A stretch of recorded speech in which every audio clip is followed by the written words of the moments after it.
Ini kitab bernama Penawar Bagi Hati. Betul-betul dia apabila kita membacanya, dia menjadi penawar bagi hati yang dah keracunan. Kalau obat hanya setakat penyakit, dan nama penyakit adalah pada tempat-tempat yang tertentu. Tetapi kalau penawar ialah untuk racun, dan apabila racun dia sudah meresap di setiap urat saraf kita. Namun yang apabila yang telah keracunan adalah hati, maka segala sifat celah itu akan rasuk, akan resap, akan menyelinap bagi seluruh anggota kita, zahir baik, batin yang lain pun baik. Maka ini adalah penawarnya.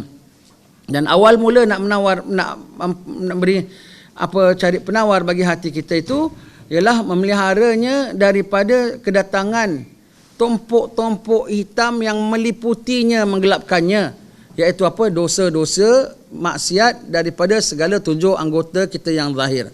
Maka dengannya kita akan pelajari 7 anggota.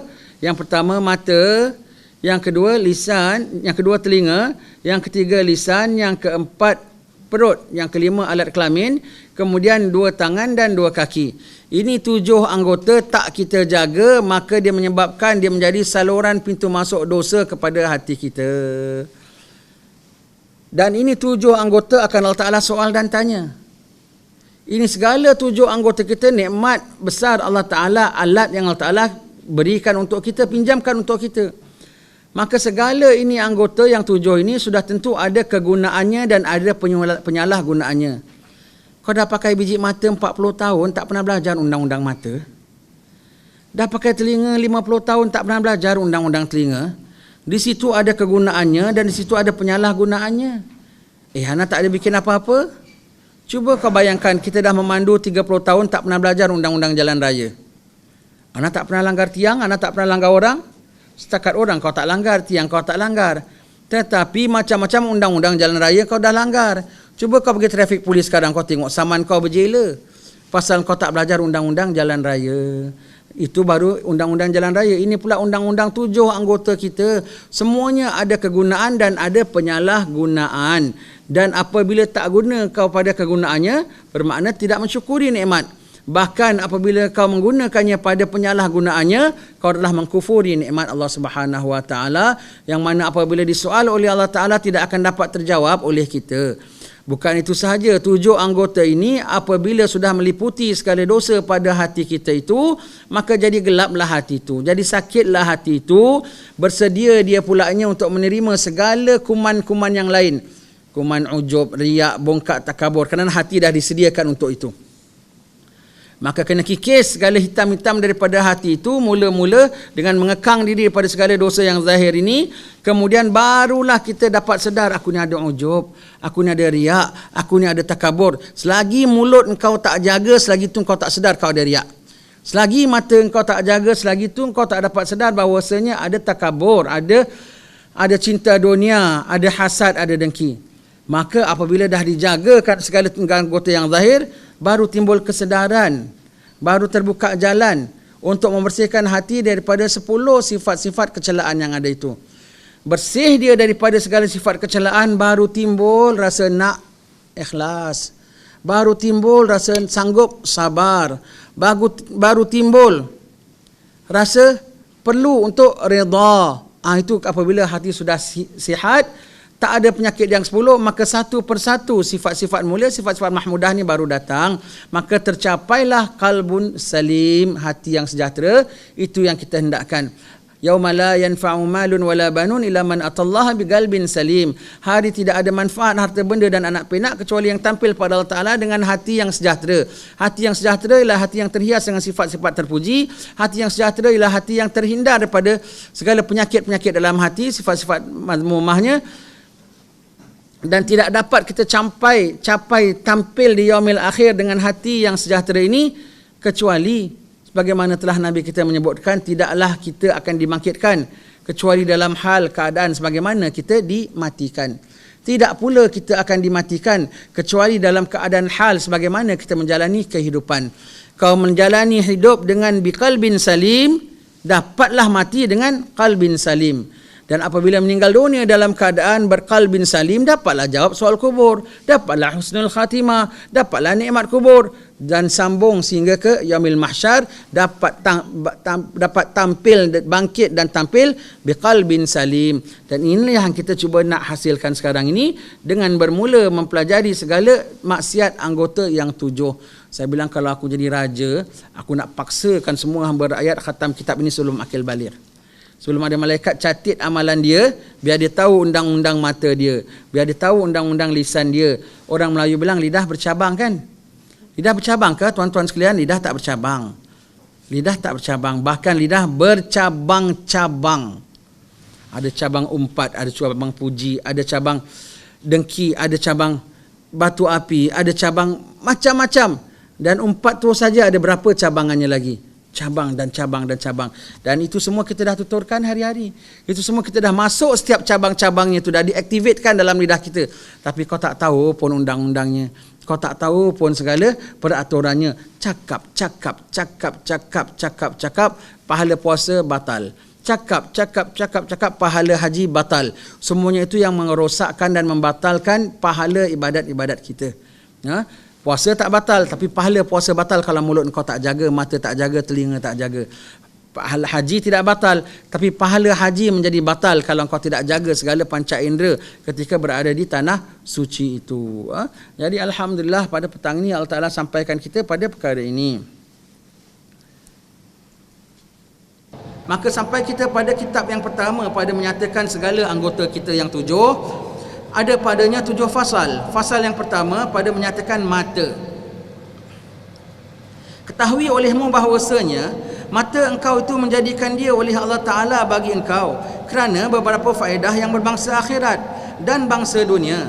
Maka setengah daripada segala faedahnya yang berbangsa akhirat memandang kepada langit dan matahari dan bulan dan bintang dan lainnya, supaya berdalil engkau dengan dia atas ada Allah Ta'ala dan atas keesaannya dan atas kuasanya.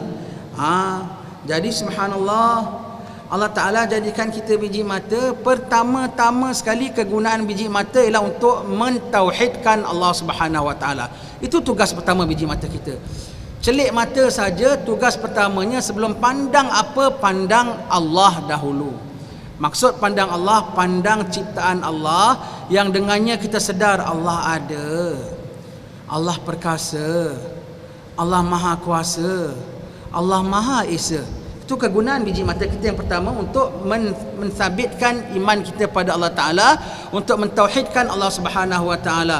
Lihat segala gunung ganang, lihat segala lautan yang terbentang, lihat segala cakrawala. Masya Allah, maha suci engkau ya Allah. Takkan ini semua jadi sendiri? Kau yang jadikan, hebat ya Allah. Sudah tentu engkau maha perkasa ya Allah. Esa engkau ya Allah. Kerana semuanya teratur ikut satu sistem, tak berlaga pun. Subhanallah, kau ada ya Allah. Kau hebat ya Allah. Kau perkasa. Itu kegunaan pertama biji mata kita. Sekarang ini kita nak tanyalah diri kita, setiap hari berapa kali kita gunakan ini biji mata untuk mengingat kebesaran Allah. Banyak-banyak kita drive, kita tengok awan hitam saja, oh nak hujan, seram ya, guru kilat nyambar-nyambar. Dah itu saja, tak go beyond. Subhanallah, maha suci Allah Ta'ala punya tadbir. Berapa hari lalu panas, nampaknya Allah Ta'ala nak turunkan hujan. Mudah-mudahan ini jadi hujan rahmat ya Allah. Paling-paling tidak begitulah. Paling-paling tidak begitu. Pandang, kita lalu kita tengok, Masya Allah, gunung ganang cantiknya, hijaunya negeri kita. Setengah negeri gunung ganangnya pejal, batu keras saja. Jangan setakat itu, go beyond. Maha suci engkau ya Allah. Ini semua gunung ganang kau yang jadikan, tinggi menjulang menjadi pasak bagi bumi ini. Maha hebat kau. Kalau dah ciptaanmu saja begini hebat, dah tentulah keperkasaanmu ya Allah tidak terhingga ya Allah. Tengok setiap apa yang kita pandang, semuanya ingat Allah, puji Allah, ingat penciptanya. Sebab itu Imam Ibn Athaillah mengatakan, macam mana kau nak bilang Allah Ta'ala tu gaib tak nampak? Allah Ta'ala nyata. Pada setiap sesuatu aku pandang, semuanya aku lihat Allah Ta'ala. Maksudnya apa? Lihat keesaan, kesan ciptaan Allah Subhanahu Wa Ta'ala. Dari pandangan biji mata ni sahaja, orang-orang kafir yaumil akhir tak boleh berhujah yang mereka kata tak sembah Allah pasal Tuhan tak ada. Kalau Allah Ta'ala tanya, kenapa tak kau sembah aku? Aku tak nampak engkau ya Allah. Tak kau nampak kesan ciptaan aku? Tak kau gunakan segala hasil ciptaan aku ini semua? Tak kau ambil manfaatnya, tidak kau makan hasil ciptaan aku? Takkan kau tak sedar tentang kewujudan aku di balik ini semua? Jadi tentang dengan ada pandangan biji mata sahaja cukup itu menjadi dalil utama orang kafir tidak ada hujah pada Allah Subhanahu Wa Taala pada hari kiamat kelak. Jadi pagi petang ini kita belajar satu kegunaan biji mata untuk memandang keesaan Allah Taala. Di samping itu juga kita gunakan ilmu ini sebagai checklist.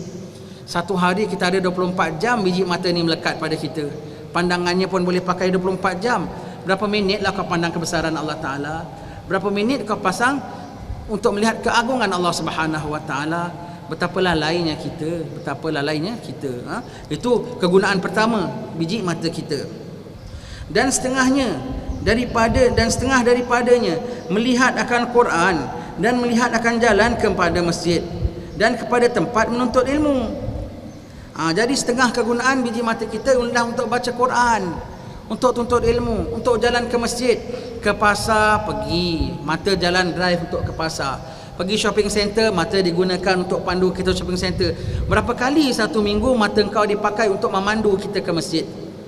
Kalau lebih kuranglah, tersangat kurang daripada kita pergi tempat selain daripada itu, maka bermakna kita dah banyak menyalahgunakan biji mata kita ini.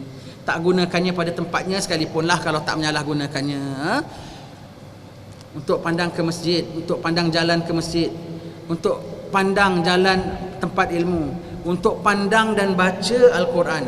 Sebab itu kalau ada, mudah-mudahan tidak adalah ya, kita cakapkan sajalah. Kalau adalah di antara kita di sini yang buta huruf Al-Quran, malu ya, malu. Lebih-lebih lagi kalau mahasiswa belajar di sini, Allah kasih kecerdasan bagi anda, boleh belajar untuk capai degree, masters, ambil. Itu tidak dilarang, itu satu ilmu manfaat, ambil. Tetapi jangan lupa anugerah Allah Subhanahu Wa Taala yang lebih besar anugerah lagi, Al-Quran itu. Kalau sampai kita tak dapat sebagai seorang Muslim dan mukmin tak dapat baca Al-Quran, itu satu kelemahan besar, sangat besar, sangat besar. Seperti anda hidup di tengah-tengah orang yang hidup bertamadun, anda orang tak pandai baca surat khabar, nampak ABC tak kenal. Apa ni? Cuba kau baca. Ana tak tahu baca lah. Ana tak tahu baca. Macam cerita apa? Apa itu? Cerita P. Ramlee. Suruh baca tak baca. Apa tu? Allah. Bujang lapuk, disuruh baca tak tahu baca, tak keluar bunyi dia baca. Kalau anda tak tahu baca Quran, anda lebih geli hati kalau kita dengar kisah anda. Hidup di tengah-tengah masyarakat yang ramai alim ulama, Quran berjilid-jilid ada semua, bernaskah-naskah, tetapi tak pandai baca. Sedangkan selain daripada itu anda baca, anda daripada tak tahu anda belajar, boleh capai pulanya, boleh cemerlang, boleh naik kitabullah anda tak baca. Apa guna Allah bekalkan anda mata sedangkan anda tak baca Al-Quranul Karim? Wajib cari guru. Ini sementara nak tunggu bulan Ramadan ini. Sekarang juga cari guru. Sekarang susah nak cari guru baca Quran. Nak ajar baca Quran pun susah nak cari guru. Kau bayar satu bulan RM20, siapa nak ajar? Anak kita nak ambil tuition saja boleh bayar RM20. Anak kita lemah dalam matematiknya, lemah dalam sainsnya. Kita ambil guru belajar tak ratus juga.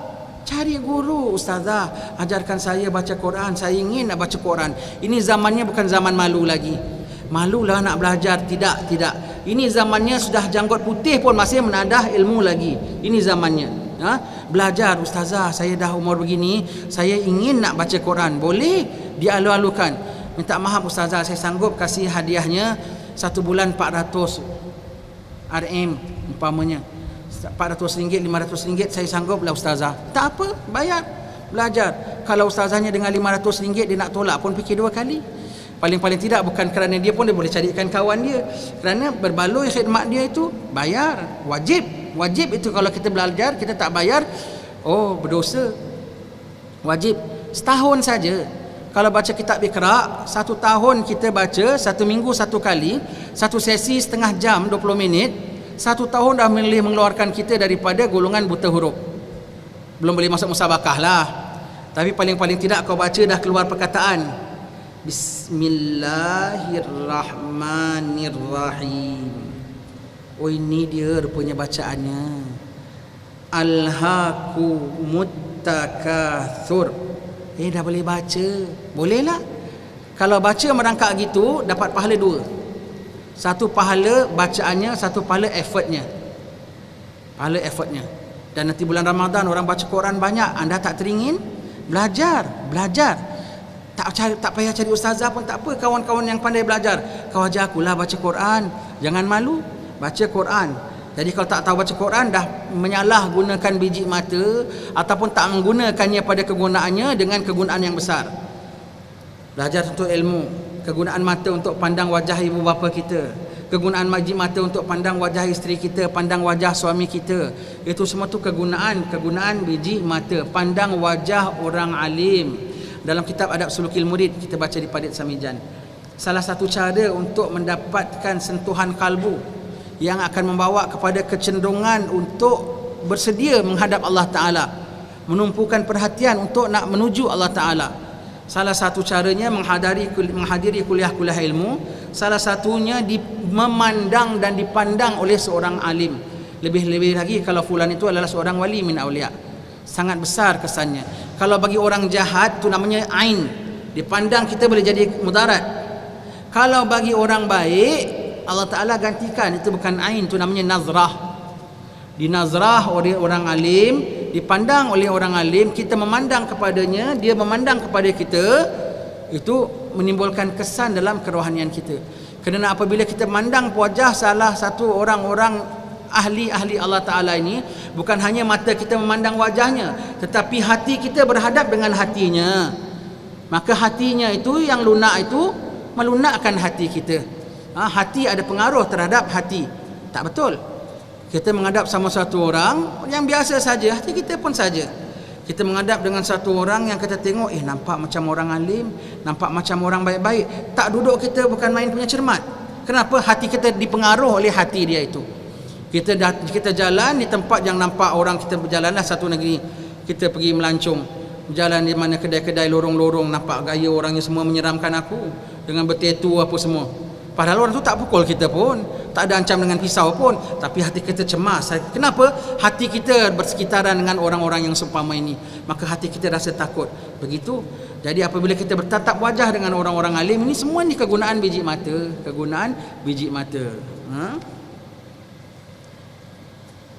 Dan setengah daripada faedahnya yang berbangsa dunia, melihat perusahaan engkau dan melepaskan engkau daripada segala yang menyakiti, seperti jatuh dan berlaga.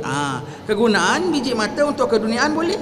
Beladang kebun, bercocok tanam, berniaga untuk perkara-perkara yang hal-hal keduniaan kita semua boleh. Untuk menghasilkan kehidupan, itulah kegunaan biji mata, keduniaan, keakhiratan dan keduniaan. Supaya jangan untuk perusahaan dan untuk menyelamatkan kita berjalan, jangan sampai bertembung, jangan sampai belaga. Kalau orang kalau berjalan kan orang bilang, awak buta ke? Tak ada mata ke? Pasal apa? Ada mata tapi tak pandang. Begitu. Jadi itu kegunaan biji mata. Jangan sampai kau bertembung, jangan sampai kau belaga. Begitu kegunaan biji mata untuk menyelamatkan kita. Bermula mensyukurkan mata itu ialah memeliharanya daripada tiap-tiap melihat yang haram. Mata ni nikmat besar, wajib disyukuri. Hari-hari kau angkat tangan, alhamdulillah ya Allah kau kasih aku biji mata, alhamdulillah ya Allah kau jadikan aku tidak buta. Cukup setakat itu? Hakikat syukur ialah apa? Menggunakan setiap nikmat itu pada kegunaannya dan menjaga dan membenteras dia daripada menyalahgunakannya. Itu hakikat syukur. Maka kalau syukur kita dengan biji mata yang diberi oleh Allah Subhanahu Wa Taala, wajib kita pakai dia pada kegunaannya dan kita jaga-jaga jangan sampai menyalahgunakannya. Di dalam negeri kita ada akta penyalahgunaan dadah ya. Siapa menyalahgunakan dadah kena tangkap, boleh masuk jail. Kalau ada akta penyalahgunaan biji mata, agak kita semua kena tangkap agaknya. Biji mata kita pakai benda bukan-bukan, benda yang diharamkan Allah Ta'ala, semua kita pandang belaka.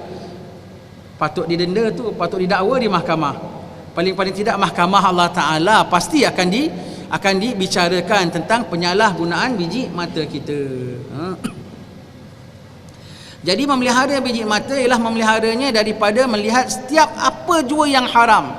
Alhamdulillah ilmu ini sampai pada kita pada petang ini. Kalau ilmu ini sampai pada kita sebagai ulang kaji, alhamdulillah. sebagai peringatan bagi kita yang pernah belajar. Tapi kalau ilmu ini baru pertama kali kita dengar, maka anda wajib bersyukur pada Allah Ta'ala yang kita dah diberi guideline, panduan kegunaan biji mata dan penyalahgunaan biji mata. Rupanya yang aku pandang selama ni haram rupanya. Aku ingatkan aku dah baik benar, dah pakai tudung kemain punya rapat, dah pakai songkok tak lepas, rupanya masih melekat biji mata aku ni hari-hari buat maksiat.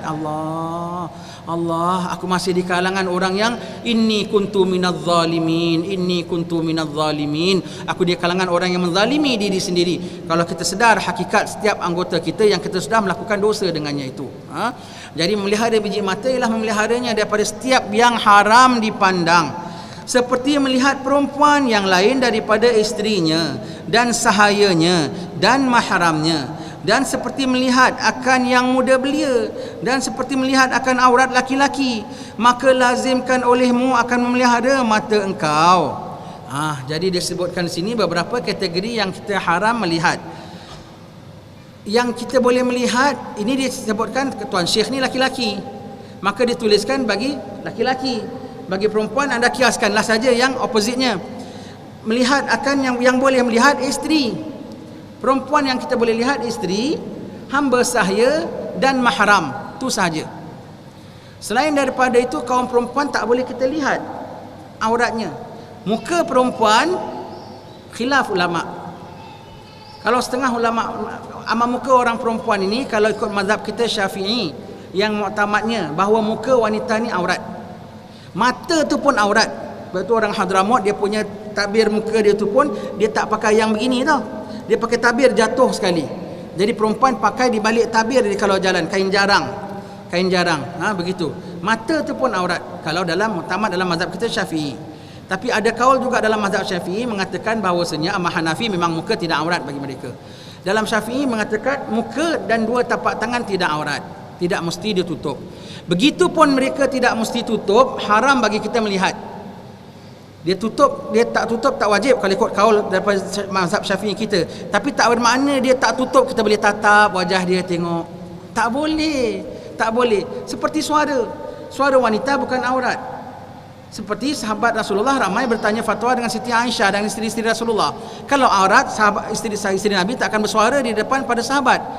Dia cakap di balik tabir dengan suara. Suara bukan aurat, tetapi tak boleh engkau mendengar dengan pendengaran yang mempesonakan. Tak boleh. Begitulah wanita yang kita pandang. Maksud wanita di sini pandang bukan dia pakai skirt dia tau. Ini dah pakai dah tutup begini muka dia tu pun. Tak boleh kau tatap muka wajah dia kau pandang. Tak apalah muka dia bukan aurat. Tak boleh. Kalau dah muka tak boleh. Yang ada khilaf ulama tu pun tak boleh. Ini kan pula yang pakai skirt. Ini kan pula yang rambut bukan main punya fancy. Tak boleh. Tak boleh. Wanita tak boleh kita pandang begitu. Wanita tak boleh kita pandang kecuali isteri kita, mahram kita, hamba sahaya kita. Kita sebut dalam kategori wanita dahulu. Dalam kategori wanita, aurat dia ini, aurat antara kita dengan laki-laki, tuan-tuan sekalian, aurat kita ketika sendirian hanya alat hadapan, alat belakang saja. Bermakna paling tidak kau pakai underpants sajalah di rumah. Kalau bersama isteri tidak ada auratnya, sunat bertutup.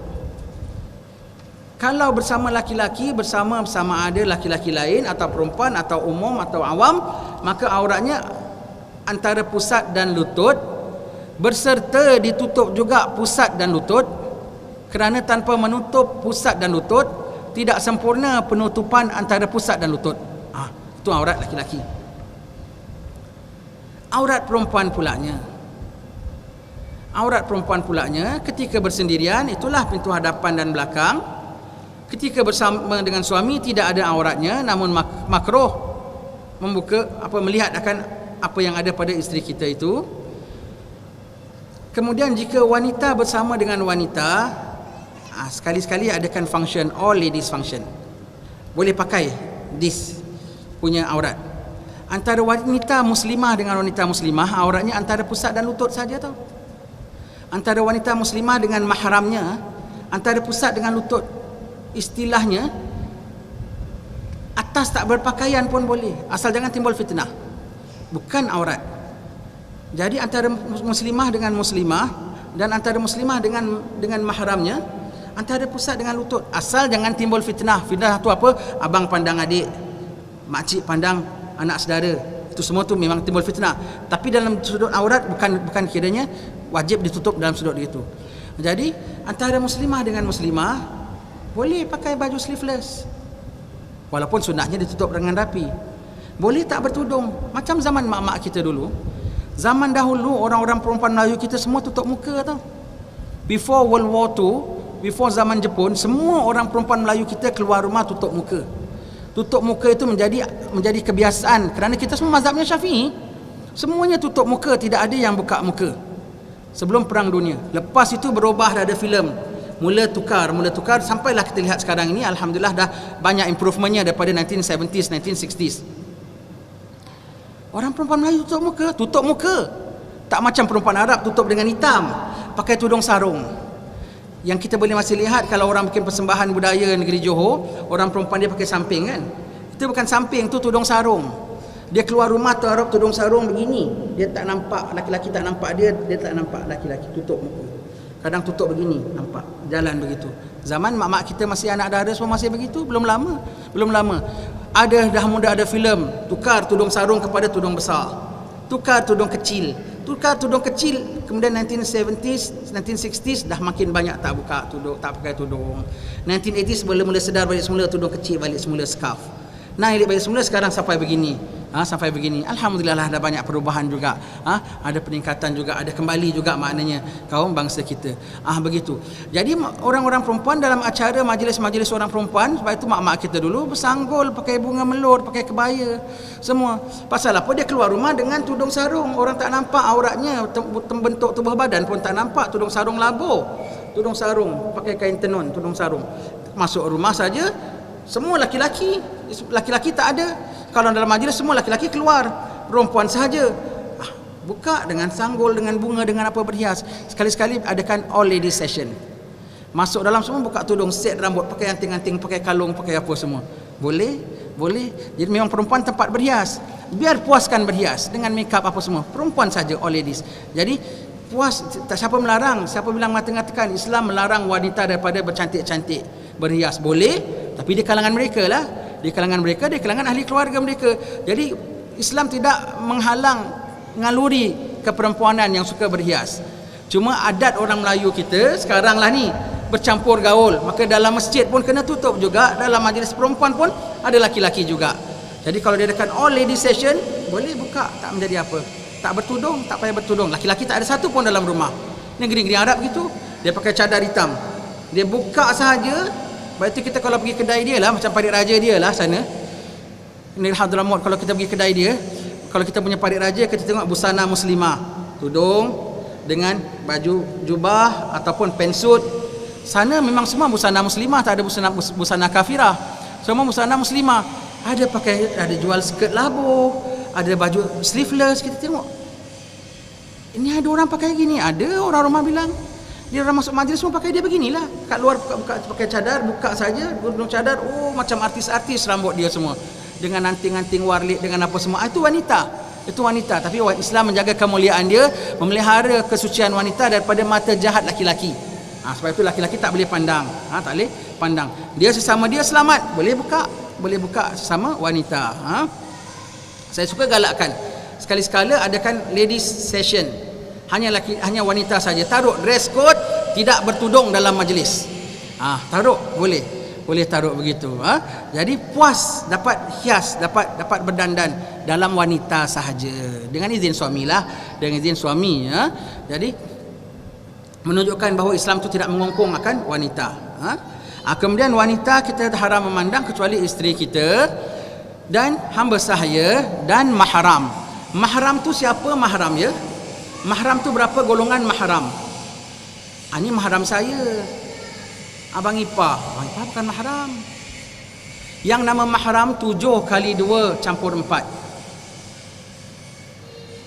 7 kali 2. Kita sebut laki-laki, orang perempuan tinggal pasangkan opposite-nya sajalah ya. Kalau bagi laki-laki yang mahram ialah ibu ke atas, mak, nenek, moyang ke atas, anak ke bawah, anak, cucu, cicit ke bawah. Adik-beradik. Adik-beradik pulaknya cabang 3. Adik-beradik A, B, C. A ialah adik-beradik seibu sebapa. Adik-beradik sebapa dan adik-beradik seibu. Okay? Ibu, anak, adik-beradik. Adik-beradik 3 cabangnya. Kemudian mak saudara sebelah abah, mak saudara sebelah ibu. Pada kita sama. Ni mak ngah saya sebelah abah, ni mak ngah saya sebelah mak. Lain dalam hukum lain. Dalam sebelah abah namanya ammah, sebelah ibu namanya khalah.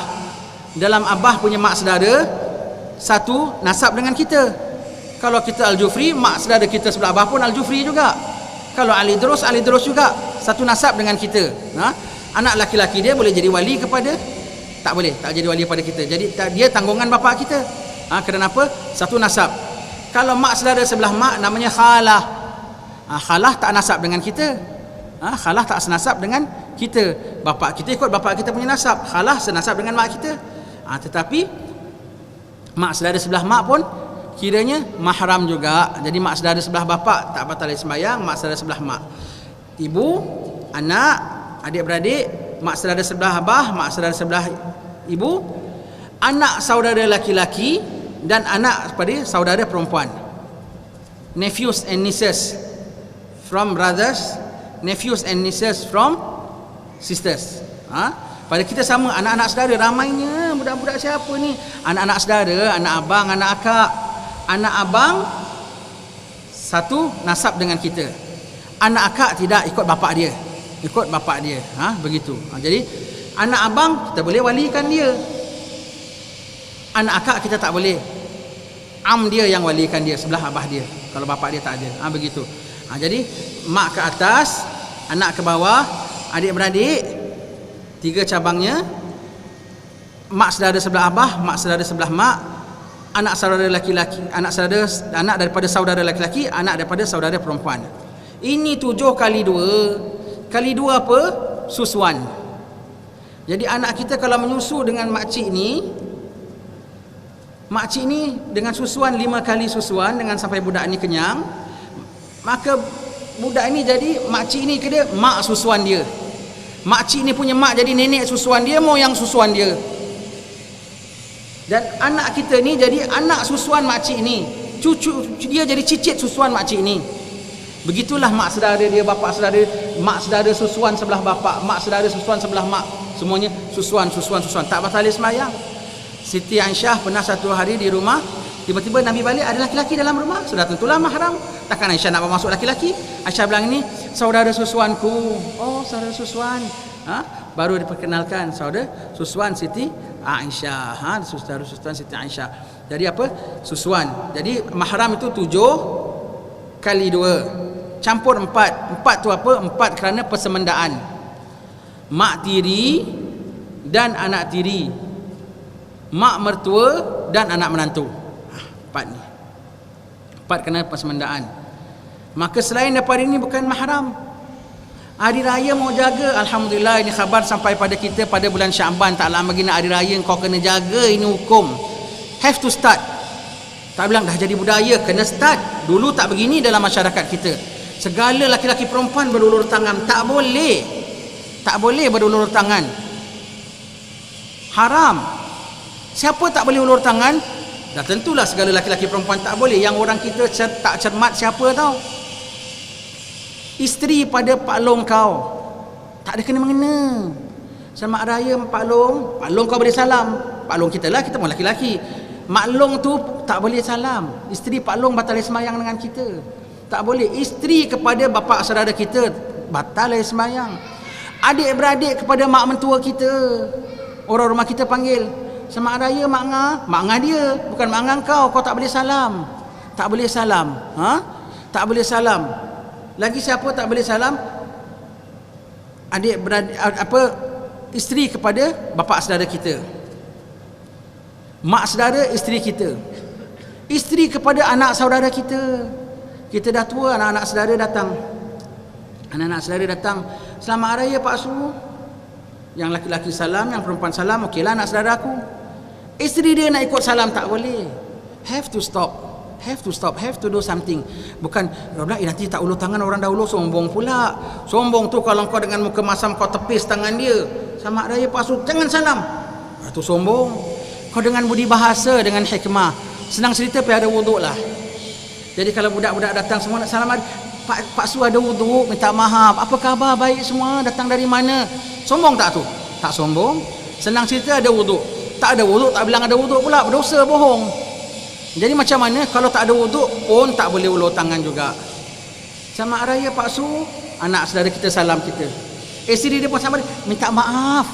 Kau tak payah explain, tak payah apa. Kau minta maaf dengan wajah yang manis, minta maaf. Apa khabar, dari mana ni? Dia pun tahu dia turunkan tangan dia. Takkan dia nak grab tangan kita, ya tidak? Mula-mula dia mungkin berubah sikit, tapi kita sambut dengan wajah yang manis, dengan kerakyaan. Apa khabar, baik semua, anak-anak baik, Rohana baik, semua baik. Isteri dia nama Rohana, umpamanya lah kita sebut nama dia, baik Rohana, baik semua, baik sihat semua, macam mana, banyak masak kuih hari raya. Sombong tak Pak Sunya? Kan tak sombong. Kita gantikan kerakyaan dengan tegur siapa, dengan wajah manis, tetapi bukan dengan sambut tangan dia. Kena stop. Siapa lagi tak boleh salam? Jiran-jiran kita punya anak, budak-budak perempuan ni bukan hanya dah akil baligh saja tau, dah sampai had diingini saja kau dah tak boleh salam dia, kena wuduk dah batal. Walaupun belum akil baligh, budak perempuan ni belum anak dara sekalipun, kau tak boleh salam sama dia. Kalau budak laki-laki besar sikit, budak perempuan umur 7-8 tahun sudah sampai had diingini. Budak laki-laki 7-8 tahun masih budak boy, masih terlari-lari lagi. Mungkin besar sikit budak laki-laki. Kalau hadnya kita macam mana tahu? Kalau kita bilang apabila dipandang sudah sampai had diingini. Kalau ulama Hadramaut punya contoh, bukan dipandang dalam had diingini, dipandang sudah memalukan kita. Pada orang kita tak gunakan contoh itu. Sebab itu orang kita pandang perempuan tak malu. Orang perempuan pandang laki-laki pun tak malu. Tapi ulama Hadramaut kasih percontohan bukan dipandang sampai ada rasa ingin. Mereka pandang pun tidak. Apabila kau tak pandang sudah rasa malu. Oh gitu contoh mereka. Contoh mereka begitu. Bilang jadi kalau ada budak boy masuk dalam grup wanita, orang perempuan dah mula malu, siapa ni? Tu budak tu dah sampai had yang inilah. Kalau kita maksud had yang ini tu dah ada keinginan apabila pandang, sebab kita ni pandang perempuan tak pandang. Orang Arab tak pandang perempuan. Jadi apabila laki-laki pandang budak perempuan tu, dah malu nak mandang dia. Tu sampai dah had yang inilah tu. Contoh mereka tu lain. Jadi yang nama mahram itu sahaja yang kita boleh salaman, boleh kita pandang. Selain daripada itu tak boleh. Saya mau tanya, artis dalam televisyen tu semua mahram kita ke?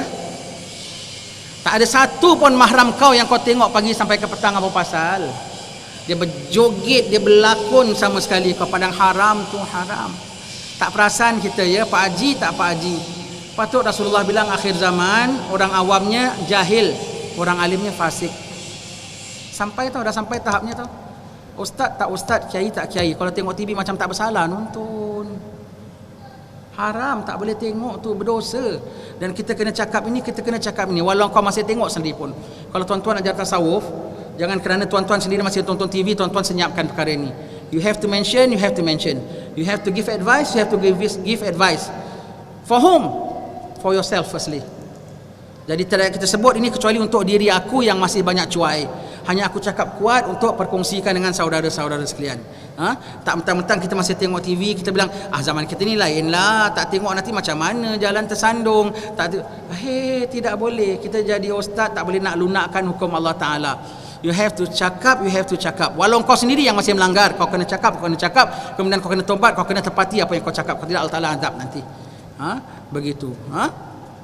Jadi tak boleh pandang segala perempuan yang bukan mahram kita. Dan di situ aja juga disebut juga yang tak boleh kita memandang ialah siapa?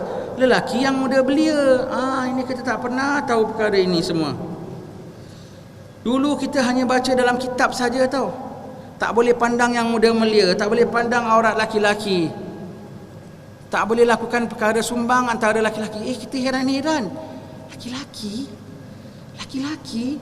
Dulu kita setakat baca kitab aja. Kita tak tahu ada peristiwa gejala ini kecuali dalam kitab. Sekarang dah baca dalam surat khabar pagi, petang, siang, malam. Macam-macam keluar aib. Bukan cerita orang putih tau, cerita orang Melayu kita. Kita tak mau sebut benar tak benar lah. Pokoknya ceritanya keluar. Benar tak benar bukan urusan kita.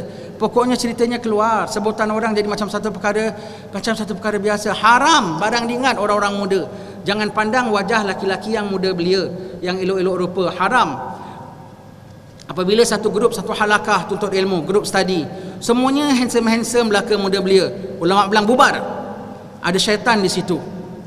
Ada syaitan di situ. Apabila laki-laki, perempuan yang elok rupa datang, berserta dengannya syaitan mendampingi, attract laki-laki.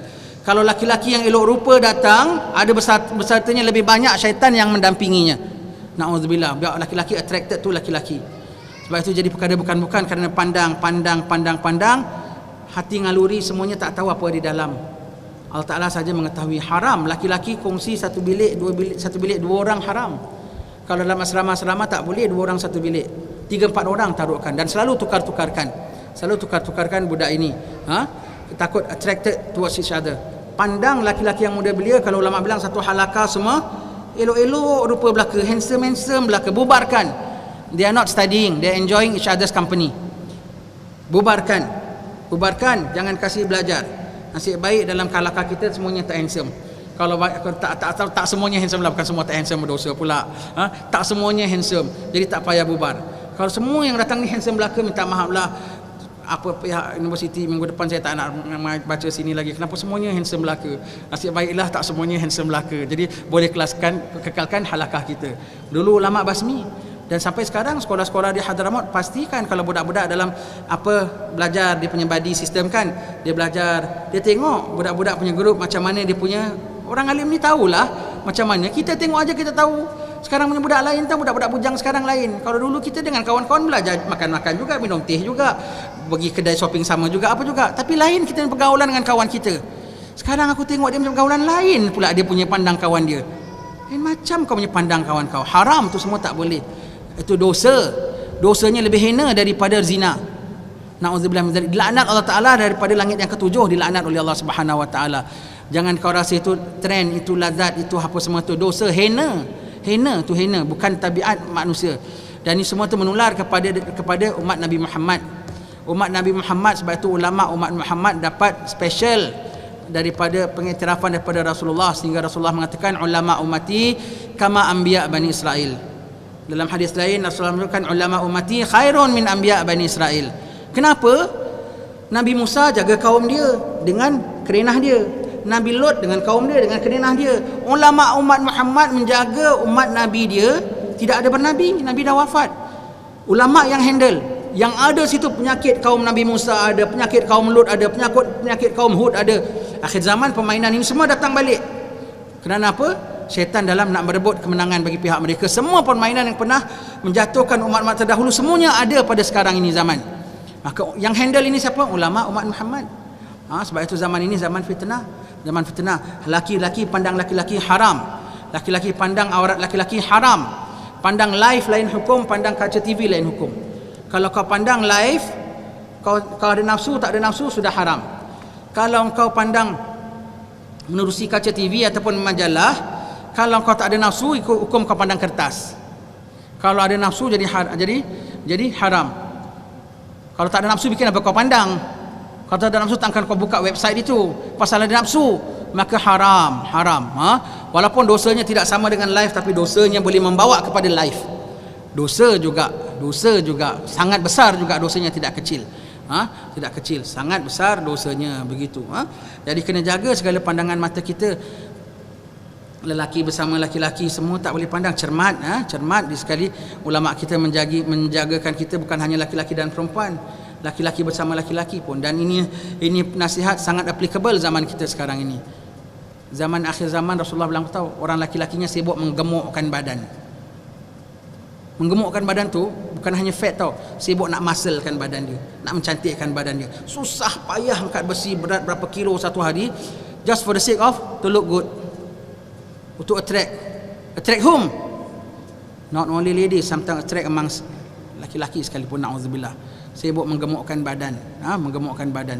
Kalau kurus-kurus tak ada muscle keluar, jadi sibuk makan banyak biar gemuk, jadi angkat muscle. Angkat muscle bukan untuk pikul kapet masjid tau, bukan untuk panjat bersihkan masjid, muscle aja cantik, tapi tak ada bikin kerja apa-apa, hanya to look good with no purpose at all. Ada muscle fit, untuk fit, untuk sihat, untuk perang tak apa, untuk bajak sawah tak apa, ada kau sihat, tak ada apa-apa, just untuk look good, untuk style. Tak tak bagus. Lebih-lebih lagi kalau untuk tujuan-tujuan yang tak murni ini, haram hukumnya semua. Begitu. Sesi kita sampai jam berapa ya? Sampai jam 4.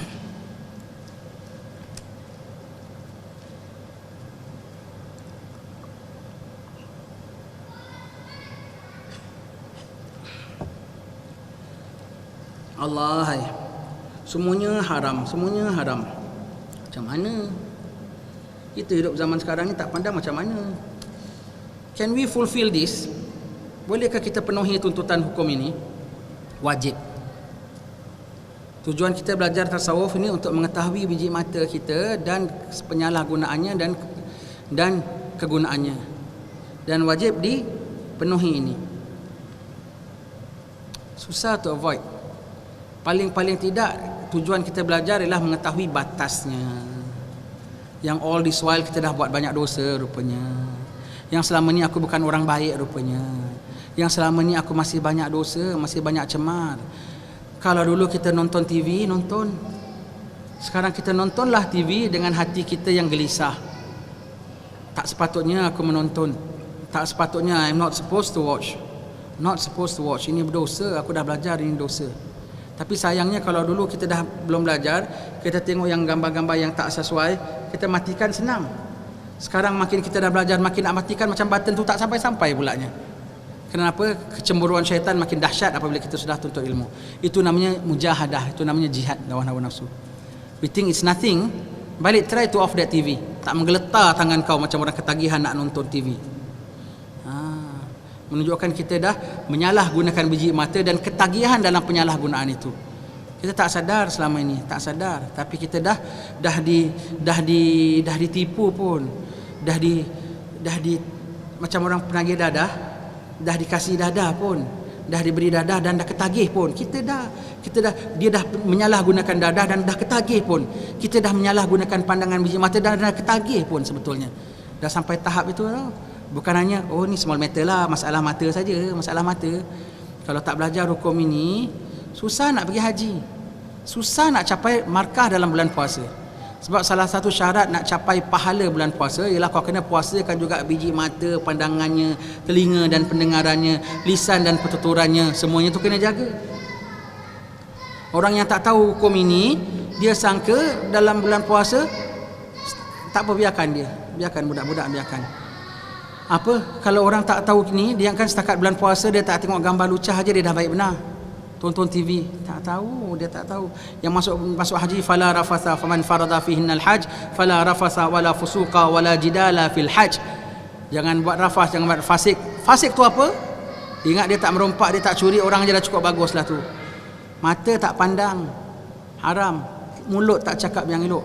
Sebab itu orang yang tak belajar ilmu tasawuf, dia sangka dia dah bagus. Apa dia belajar bongkar. Sebab itu orang tak suka belajar tasawuf tau. Aku dah pergi haji 3 kali, aku khatam sebulan sekali, aku derma 300 setiap bulan. Tahu-tahu dia bongkar, kau jahat, mata kau jahat, kau suka dosa. Ada orang suka kena kutuk ini. Sebab itu belajar tasawuf kita ni, nanah kita dicongkil. Masih ada kudis rupanya. Ingat dah baik belaka. Baru bab mata saja kita dah. Kadang-kadang saya ajar tasawuf, tuan-tuan sekalian, minta maaf lah ya. Nanti besok orang telefon, orang perempuan, Ustaz minta maaf, semalam Ustaz cakap tu Ustaz Perli saya ya. Saya terasa pedas. Ustaz cakap, minta maaf awak ni siapa pun saya tak tahu. Depan saya siapa, apa latar belakang awak pun saya tak tahu. Habis apa pasal saya aja yang terkena? Sebetulnya bukan awak terkena, semua pun terkena. Paling terkena akulah. Paling terkena aku. Aku baca ini semua pasal aku pun masih banyak dosa. Bahkan terpaling banyak dosa. Dan aku baca tu untuk kenakan diri aku. Dan kau dengar, takat kau terdengar. Ustaz bukan kenakan saya, bukan. Ada orang tersinggung. Belajar tasawuf ni memang tersinggung. Makan maksiat hati namanya. Sebab itu hati itu tak terima. Hati itu tak terima, dia dalam proses nak dibetulkan. Hati itu tempat nafsu bertenggek. Maka dia tak terima. Nampaknya ni dia ni tuan aku ni dah mula nak menjinak-jinakkan diri dengan agama. Dia tak terima, dia berontak. Sekarang kita belajar tasawuf, dalam kita belajar hati kita bertengkar dengan ustaz. Alah dengar ada ustaz ni macam lah dia tak tengok TV. Alah kalau tak tengok ni macam mana ni zaman kita sekarang. Macam-macam dia bertengkar dengan ustaz. Macam-macam dia bertengkar dengan ustaz. Itu hati kita, itu hati kita, hati kita. Dan mun belajar kena belajar, namun kena sampaikan, kena sampaikan. Ini ilmu yang wajib dipelajari. Sebab itu ilmu tasawuf ini Ilmu yang disebut Nabi yang penghabisan. Selepas ilmu, khabarkan aku tentang Islam, khabarkan aku tentang iman, khabarkan aku tentang ihsan, penghabisan. Dan ilmu tasawuf inilah yang kita baca dengan orang khutbah Jumaat. Ya ayyuhalladzina amanu taqullaha haqqa tuqatih wa la tamutunna illa wa antum muslimun. Wahai orang-orang yang beriman, bertakwalah kamu dengan sebenar-benar takwa sampai martabat ihsan. Wa la tamutunna illa wa antum muslimun. Kau beriman, bertakwa sungguh-sungguh sampai ihsan, sebenar-benar takwa.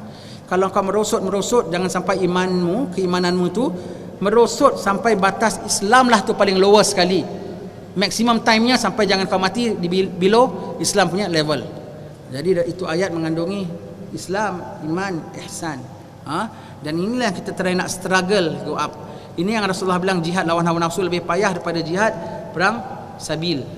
Jihad lawan hawa nafsu kita yang begitu, kita tak rasa ini sebagai penyakit tau. Kita tak rasa ini sebagai jahat. Kita rasa macam normal, macam nothing wrong at all, tak innocent, kita rasa tak bersalah langsung. Apa disebut tengok TV tak boleh, aurat perempuan tak boleh, baru kita bilang aku tengok. Dan all this while kita tak pernah rasa bersalah pun, tak rasa aku pandang ini haram pun, macam nothing wrong. Tak, TV tengok. Astagfirullah, petang ni kita dikhabarkan. Syukur kita dapat sampai khabaran ini. Jadi kita boleh jaga diri kita, jaga diri kita. Jadi Ramadan ni jangan tengok TV, jangan dengar radio.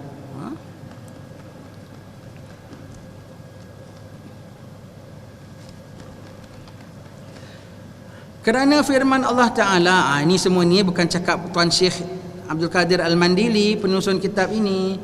Semua ini bukan cakap ustaz-ustaz yang syarahkan. Semua ini adalah daripada siapa yang punya arahan? Allah, Tuhan yang bekalkan kau biji mata, Tuhan yang pasangkan kau dua telinga, Tuhan yang berikan kau ini nikmat lidah. Ini Tuhanmu yang punya arahan, punya perintah, punya tegahan.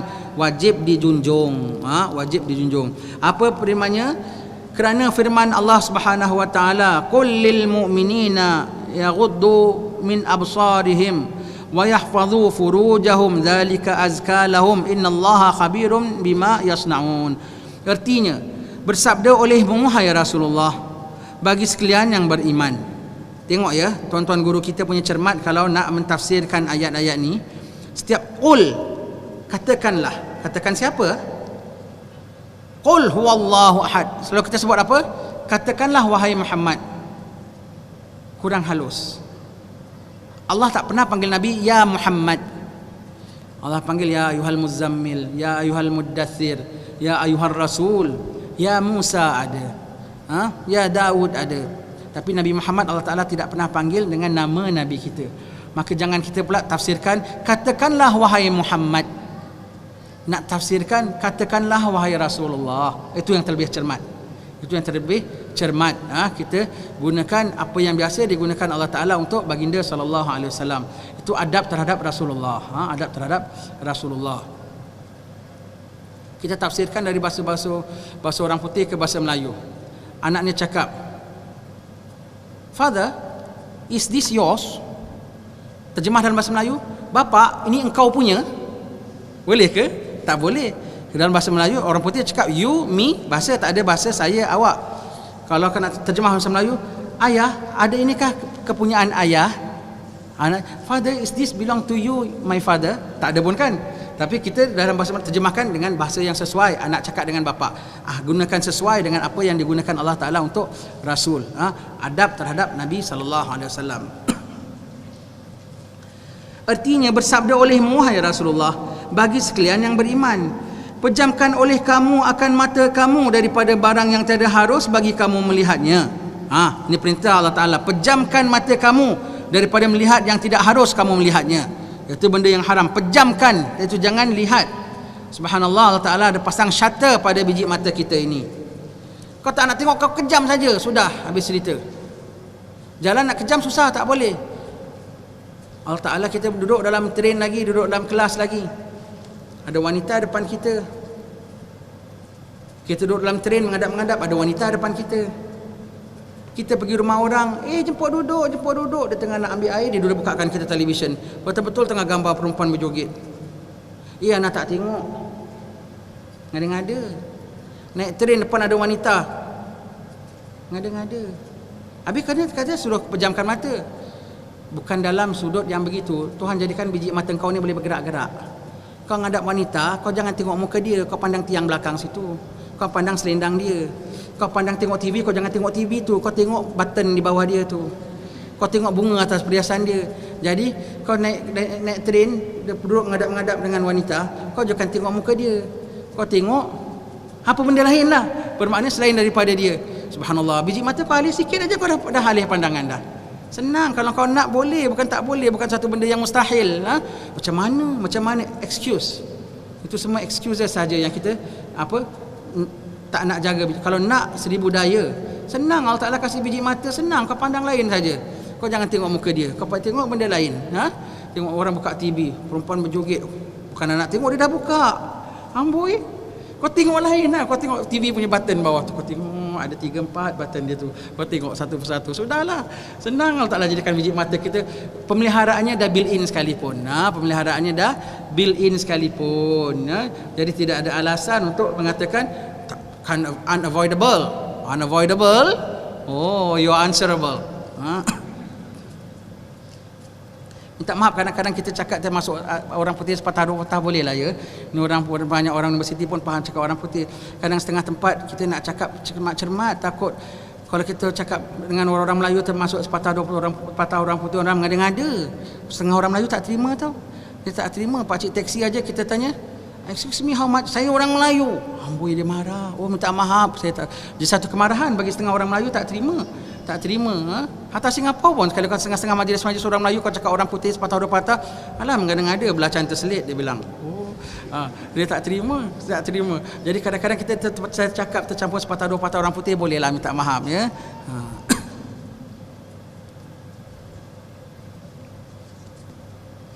Nescaya memejam oleh mereka itu akan segala mata mereka itu. Allah bilang suruh mereka pejam mata mereka. Nescaya mereka akan pejam. Bermakna kalau mereka nak pejam memang boleh. Allah Ta'ala dah provide built in punya cara memejamkan mata itu macam mana. Senang, kau twist sikit biji mata kau dah tak pandang wanita yang haram kau pandang. Dan suruh lemu akan mereka itu dengan memelihara faraj mereka itu. Nescaya memelihara mereka itu akan segala faraj mereka itu, daripada barang yang haram dikerjakan dengannya. Dan yang demikian itu, iaitu memelihara itu, lebih baik bagi mereka itu.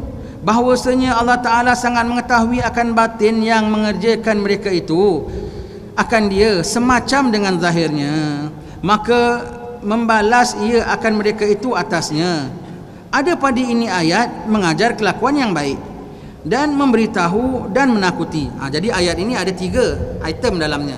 Yang pertama ialah mengajar, yang kedua informasi, yang ketiga amaran. Maka ada pun mengajar, iaitu mengajarkan adab. Maka firman-Nya, bersabda olehmu bagi sekalian yang beriman itu, nescaya memejamkan mereka itu akan segala mata mereka itu. Ini mengajar, ajar adab. Bahawasanya yang nama adab mata ialah tak memandang orang. Jadi kalau kau nampak pakcik itu pandang orang, itu pakcik itu tak beradab. Kita pergi dengan orang, dengan isteri kita, pakcik bual-bual dengan kita tapi muka dia pandang isteri kita. Ada orang itu. Kita pergi shopping center ke apa, jalan dengan anak dara kita, dia nak beli barang, dia pimpin tangan isteri dia, tapi mata dia pandang anak dara kita. Itu semua tu akhlak tak bagus. Semua tu akhlak tak bagus. Kita nak tengok orang akhlak bagus tak bagus. Kalau tengok orang perempuan dia tengok, dia renung aja gitu. So, itu semua akhlak tak bagus. Jadi bukan satu yang bagus bagi laki-laki suka memandang akan perempuan. Begitulah bukan satu akhlak yang bagus kalau kau laki-laki suka pandang laki-laki. Aib. Jangan itu macam. Kikis daripada hati kau. Berdosa. Wajib kau kikis. Kau orang jantan, kenapa kau suka orang jantan? Sebelum makin terlajak-lajak, baik kau tarik itu nafsu daripada diri kau. Don't ever say dah semula jadi. Semula jadi kau tak pandai cakap, sampai ketua lah kau tak pandai cakap. Semula jadi kau tak pandai jalan, sampai ketua lah kau mengesut. Tidak pula. Tahu pula kau mengubah. Begitu juga yang semula jadi. Ada orang dari lahir dah terkena penyakit kencing manis, tahu pula cari penawarnya. Kalau kau dah terkena penyakit ni, walau semula jadi, walau tak semula jadi, kau mesti buat dia tak jadi. Cari lawannya, cari penawarnya, cari obatnya. Pandang Quran. Ingat Allah Ta'ala, bukan makin kau layankan akan nafsu yang tak sejahtera begitu. Ini kita bilang laki-laki pandang perempuan, termasuk laki-laki pandang laki-laki, tak boleh.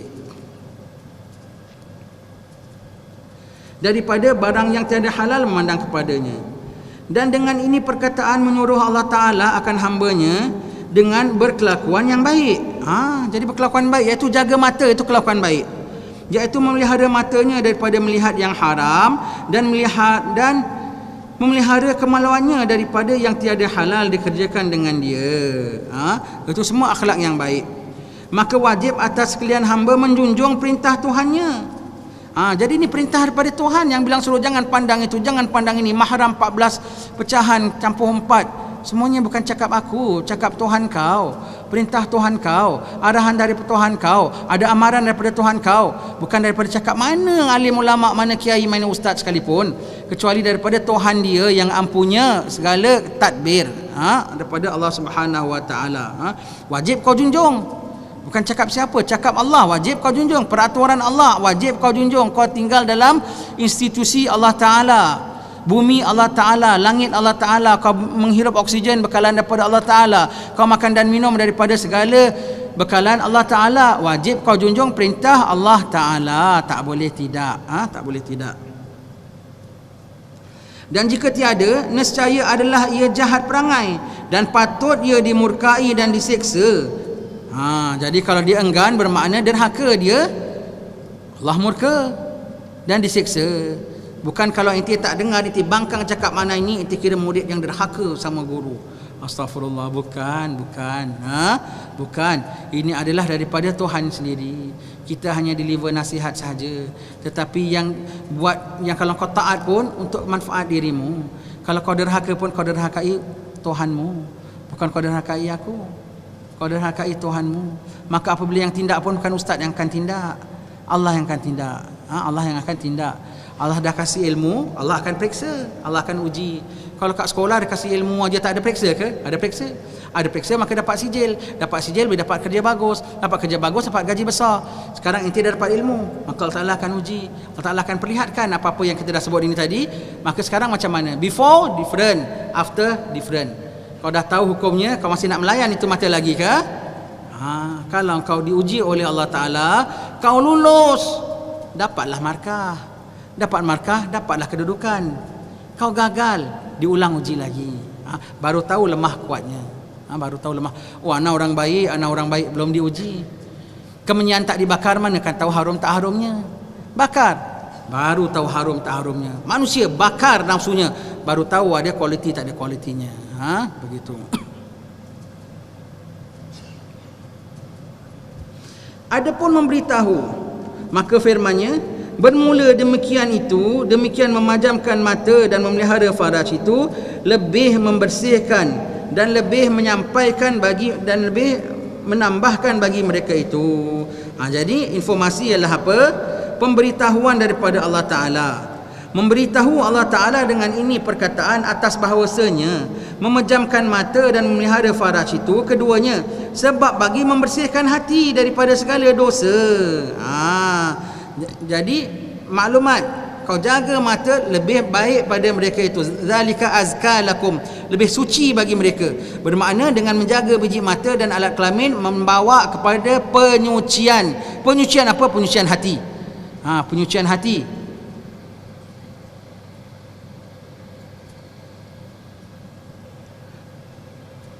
Sebab bagi membersihkan hati daripada segala dosa, dan sebab bagi membanyakkan pekerjaan kebajikan. Kalau dia sudah bersih, dapatlah mudah dilakukan kebajikan. Dan ada pun menakutkan, maka firman Allah Ta'ala, menakutkan iaitu amaran. Maka firman-Nya bahawasanya Allah Ta'ala sangat mengetahui ia akan batin barang yang mengerjakan kamu akan dia, seperti mengetahui ia akan zahirnya. Maka selagi membalas ia akan dia, jika ada ia yang baik, nescaya membalas ia dengan pahala dan kesenangan dan syurga. Dan jika ada ia kejahatan, maka membalas ia dengan siksa dan api neraka. Ini amaran daripada Allah Ta'ala. Kau patuh, kau sendiri dapat nikmatnya. Kau ingkar, kau sendiri akan dapat bahayanya daripada Allah Ta'ala. Nobody would penalize you, nobody would downgrade you. Allah Himself yang akan naikkan anda ataupun turunkan anda. Di sini kita nak tengok, ini semua kitab bahasa Melayu. Kita beralih pandang sikit daripada kitab ini.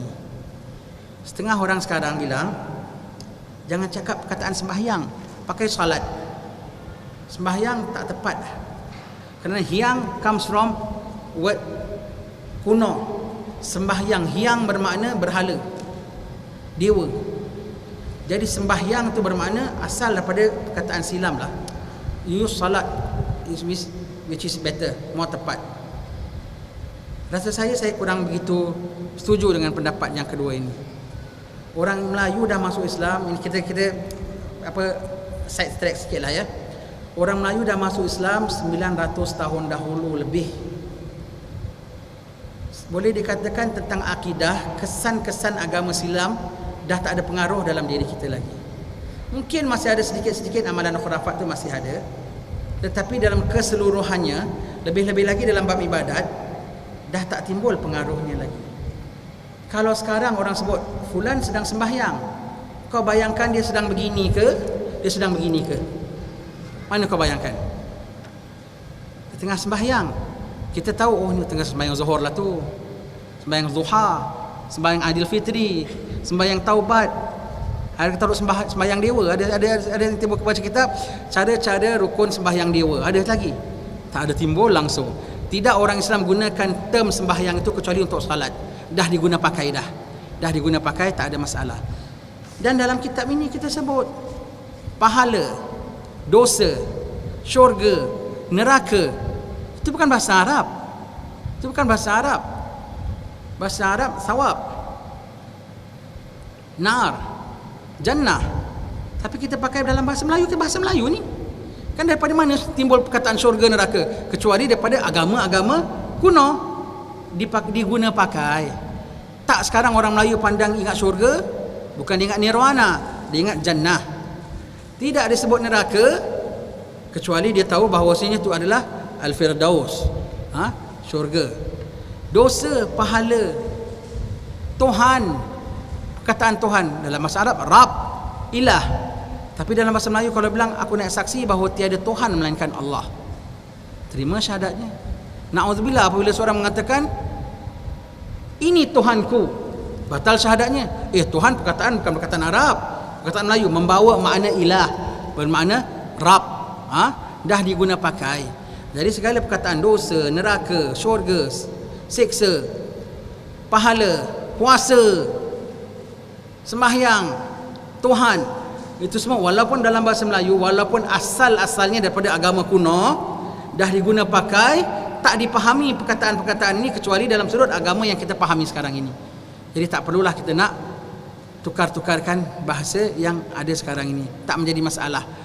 Pakai salat, aku tak bilang salah. Cuma bila orang bilang sembahyang, kau tak perlu nak membetulkan lah maksudnya tu. Tak perlu nak membetulkan. Apabila orang sebut sembahyang, tak perlu nak betulkan. Sebagaimana orang sebut puasa, pahala, syurga, neraka, tak perlu kita nak betulkan. Begitulah juga tentang perkataan salat.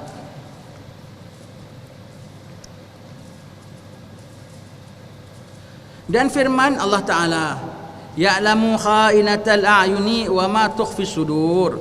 Artinya mengetahui oleh Allah Ta'ala akan khianat segala mata, iaitu mencuri oleh mata itu akan memandang kepada yang diharamkan, dan mengetahui akan barang yang menyembunyikan oleh segala hati daripada cita-cita mengerjakan kebajikan dan cita-cita mengerjakan kebajikan, mengerjakan kejahatan dan cita-cita mengerjakan kebajikan. Jadi firman Allah Ta'ala mengetahui apa khianat mata dan apa yang tersembunyi dalam hati. Allah Ta'ala mengetahui apa yang khianat mata. Mata ni khianat. Mata sangat khianat. Mata boleh macam-macam khianat. Kita katakan tadi, berjalan dengan isteri, pimpin tangan, mesra, senyum-senyum, tapi matanya pandang perempuan lain. Khianat tak tu? Khianat. Ramai tak? Ramai. Kadang kita perasan, dia ni Masya Allah, kalau isteri dia nampak, dia kodek biji mata dia.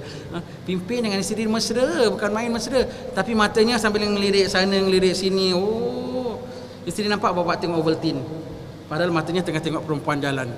Masya Allah. Itu khianat tu namanya. Mata khianat. Mata khianat. Kita katakan tadi, duduk dalam halakah dalam satu kelas. Oh, mari kita revise. Mari kita bikin group study. tapi matanya khianat, pandang sahabatnya. Oh, dia ni good looking. Oh, haram semua tu, khianat mata. Mata khianat. Mata sangat khianat. Bertemu dua sahabat. Apa khabar? Baik, lama tak jumpa lah, rindu, peluk-peluk. Bohong. Zahir saja matanya khianat. Dia ni teruk sekarang ya. Dah tak smart lagi macam dulu. Mata khianat. Zahir nampak macam mesra, tapi mata memandang dengan segala penilaian. Mata khianat. Allah Ta'ala tahu khianat mata dan yang benda yang tersembunyi dalam hati. Itu jaga-jaga dengan pandangan biji mata. Segalanya diketahui oleh Allah Ta'ala. Syukurlah, alhamdulillah. Saya haraplah ya tuan-tuan, puan-puan sekalian, belajar tasawuf ni walaupun stres, datang ya. Kerana ini sini betul-betul penawar. Tidak ada obat yang tak pahit. Tidak ada injection yang tak sakit. Tidak ada injection yang tak sakit. Tidak ada operation yang tak luka. Jadi kerana nak mengeluarkan penyakit tu, kena dioperate, kena didedah, kena dikeruk, kena dibedah, dikeruk nanahnya itu. Sakitlah. Kadang-kadang menjerit hati kita. Tapi inilah kita sebetulnya. Inilah kesilapan kita. Macam mana kalau khabar ini tak sampai pada kita sampai akhir hayat? Macam mana yang kita tak tahu pun dosa mata kita dah berpikul setiap hari? Tahu pikul? Orang sekarang tahu pikul? Pikul bukan pikul gini tau. Pikul is unit of measurement orang Melayu dulu. Sekati, segantang, sepikul. Jadi berpikul bermakna dah berkilo-kilo lah kita bilang. Bertantan lah itu maknanya. Unit of measurement orang Melayu dahulu dah berpikul dosa engkau. Jadi kalau kita tak tahu ini, kita tak tahu berpikul dosa kita setiap hari, bukan sepanjang hayat, setiap hari berpikul dosa kita. Syukur dapat khabar ini sampai pada diri kita. Saya bilang kalau aku jadi raja lah, angan-angan lah, aku nak wajibkan semua rakyat khatam kitab ni sebelum akil baligh. Sebelum ada malaikat yang rekod kanan dia dan kiri dia, kasih dia ilmu ni dulu. Dan ini kalau di pondok-pondok ini kita belajar sekolah rendah tau. Belajar sekolah rendah. Dan kita alhamdulillah lah, tak apalah, Allah Ta'ala kasih kita pada usia gini pun tak apalah, alhamdulillah. Dan firman Allah Ta'ala, ya'lamu kha'inatal a'yuni wa ma tukhfi sudur, artinya mengetahui oleh Allah Ta'ala akan khianat segala mata, iaitu mencuri oleh mata itu akan memandang kepada yang diharamkan, dan mengetahui akan barang yang menyembunyi oleh segala hati daripada cita-cita mengerjakan kejahatan dan cita-cita mengerjakan kebajikan. Masya Allah. Firman Allah Ta'ala sebut tentang mata yang khianat. Mata khianat ini nampak dia macam baik, tetapi mata dia sedang pandang benda tak baik. Jalan kedai shopping center dengan isteri, masuk pasar raya sambil pimpin tangan, amboi mesranya, romantik, dah tua-tua pun. Yang kau pimpin tangan isteri kau, tapi mata kau melirik pada anak dara orang lain. Khianat tak tu namanya? Khianat. Isterinya sangka bahagianya hidup bersama suami yang dikasihi. Suami kau sedang pandang perempuan lain. Tak bukan pandang, kerling aja, tengok kerling. Khianat tu, khianat. Mata khianat. Allah Ta'ala tahu mata sedang khianat, apa mata memandang, apa hati bicara. Allah Ta'ala tahu apa khianatnya mata dan apa bicaranya hati ketika mata sedang berkhianat itu. Khianat mata. Kita berjumpa saudara kita, apa khabar? Baik, sihat. Lama tak jumpa, mesra, bukan main. Mata kita pandang dia, hati kita sekarang teruk dia sekarang ya. Pakaian pun tak rapi macam zaman dulu.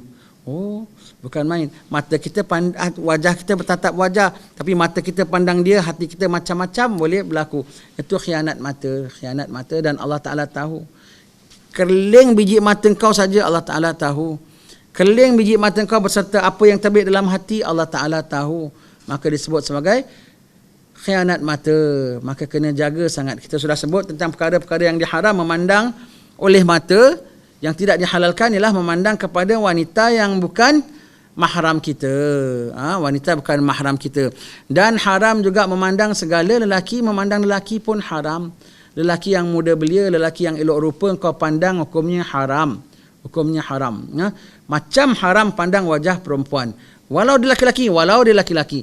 Kalau kita baca kitab ini zaman dahulu setakat baca kitab, tapi sekarang benda ni semua dah jadi nyata. Lelaki memandang lelaki dengan pandang yang tak sejahtera, saling pandang memandang, semuanya haram belaka. Macam mana boleh jadi terbit gitu? Dah jadi kebiasaan, pandang memandang, terbit sampai melakukan perkara-perkara yang tidak-tidak zaman sekarang ini, ya. Jadi haram pandang wanita, haram pandang lelaki, yang mandang lelaki yang elok rupa pun haram juga, haram juga.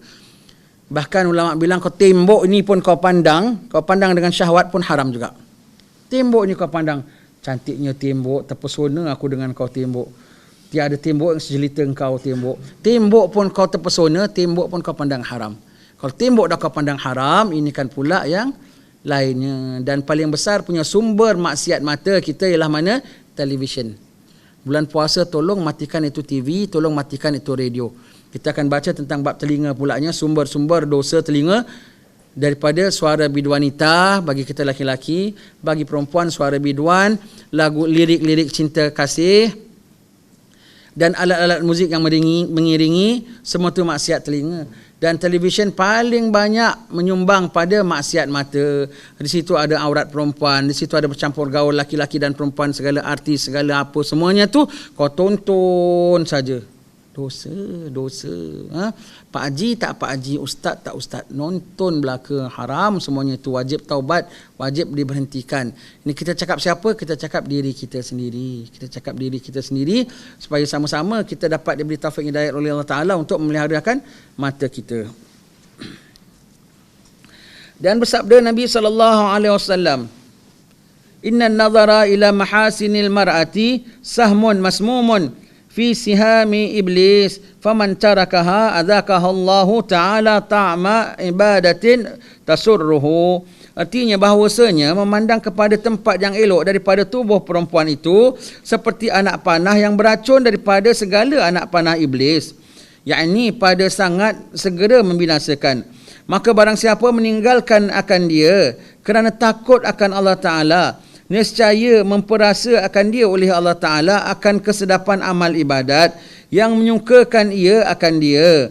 Menceritakan akan ini hadis oleh Al-Hakim daripada Hudzaifah radhiyallahu ta'ala an, dan menghukumkan ia akan sanadnya dengan sahih. Jadi dalam hadis ini Nabi menyebut, sekali kau pandang kepada yang haram dipandang pada wanita, itu adalah merupakan anak panah daripada anak panah iblis. Itu sudah merupakan satu anak panah yang beracun daripada anak panah iblis. Kalau kita bilang wanita, termasuk juga laki-laki. Kalau laki-laki yang tak sejahtera tabiatnya memandang laki-laki yang menarik pandangan matanya, begitu kau pandang saja tu panah daripada anak panah iblis, segera binasa. Dari mana datangnya lintah? Dari sawah turun ke kali. Dari mana datangnya cinta? Dari mata turun ke hati. Mata dulu pandang, hati dah mula berkehendak. Jadi mula pandang biji mata.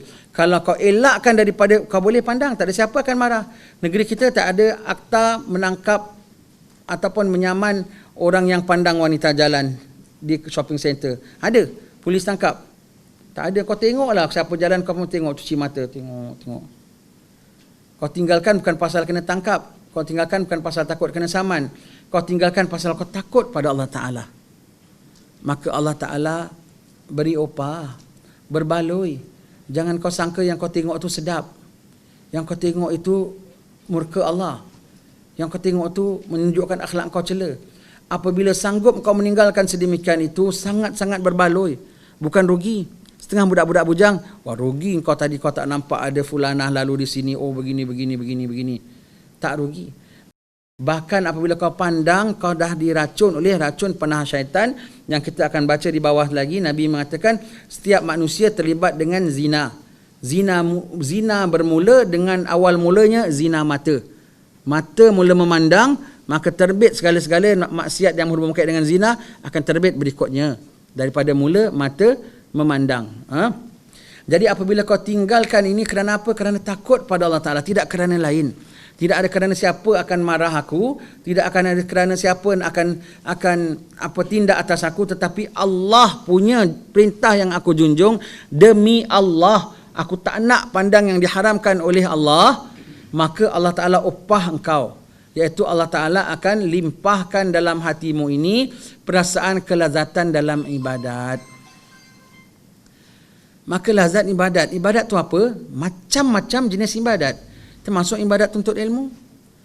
Kalau mata kau selalu pandang benda maksiat, kalau belajar tuntut ilmu pun tak lazat. Lazat, saya tiap minggu saya datang, tapi tak menimbulkan kesan dalam jiwamu. Ilmumu tak bawa kau pada amal. Ilmumu bawa engkau pada amal, tapi amal yang tak ikhlas. Ilmumu tak bawa engkau dekat kepada Allah Ta'ala. Ilmumu tak bawa kau takut kepada Allah Ta'ala, bermakna kau tak rasa kemanisan ilmu. Ibadat apa lagi? Ibadat sembahyang. Patutlah orang boleh sembahyang sampai berbilang-bilang rakaat setiap malam. Sedap dia sembahyang sambil nangis. Tahan rukuk dan sujud itu lebih lazat daripada tilam dan bantal. Terus terang cakap, tilam dan bantal lebih lazat ke rukuk dan sujud lebih sedap pada pukul 2 pagi? Dan tentulah bagi kita, tilam dan bantal jauh lebih sedap. Tetapi mereka rasa itu tak sedap, itu tak sedap. Rukuk dan sujud lebih sedap, kaki bengkak lebih sedap, mata bercucuran itu lebih sedap pada mereka. Mana dia boleh rasa sedap? Pasal dia senantiasa menjaga mata.